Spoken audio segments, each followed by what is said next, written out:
মাছের রাজা ইলিশ, বাত্তির রাজা ফিলিপস। সবার মনে আছে হয়তোবা এই অ্যাডের কথা।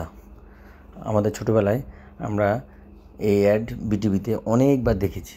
ইলিশ মাছের ভিডিও করতে গিয়ে সেই অ্যাডের কথা মনে পড়লো, ফিলিপস বাত্তির সেই অ্যাড। রাজা সাহেবকে এখন পাওয়া খুব দুষ্কর, আর দাম এত বেশি থাকে, সারা বছর তেমন খাওয়ার সুযোগ থাকে না। সিজন আসলে হয়তোবা কিছু খেতে পারে মানুষ টুকটাক। ভাগিনা আমার ভোজন রসিক, সোহান আমার বোনের ছেলে, বাবাকে বললো বাবা ইলিশ মাছ খাবো। বাবা ওর জন্য 2টা বড় বড় ইলিশ মাছ নিয়ে আসলো, ডিমওয়ালা ইলিশ মাছ।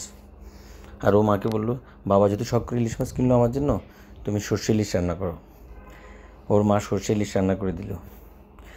সর্ষে ইলিশের কালার দেখতে যেমন সুন্দর লাগছে, বেশ সুস্বাদু হয়েছে। আর আমাদের ফ্যামিলিতে আমার বোন সবচেয়ে সুস্বাদু রান্না করে।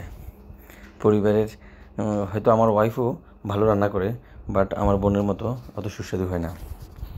ভাগিনার রিকোয়েস্টে একটা রিলস ভিডিও করলাম ইলিশ মাছের খাবার নিয়ে। ও বললো মামা আমি ইলিশ মাছ খাচ্ছি, তুমি আমার এটা দিয়ে একটা রিলস করো, তাহলে দেখবা অনেক ভিউ হবে। যাই হোক, ও মজা করেই বললো, আর আমিও যেহেতু ভিডিও শেয়ার করি তোমাদের সাথে, সেই জন্য রিলস ভিডিও করলাম। আজ এই পর্যন্তই, আল্লাহ হাফেজ।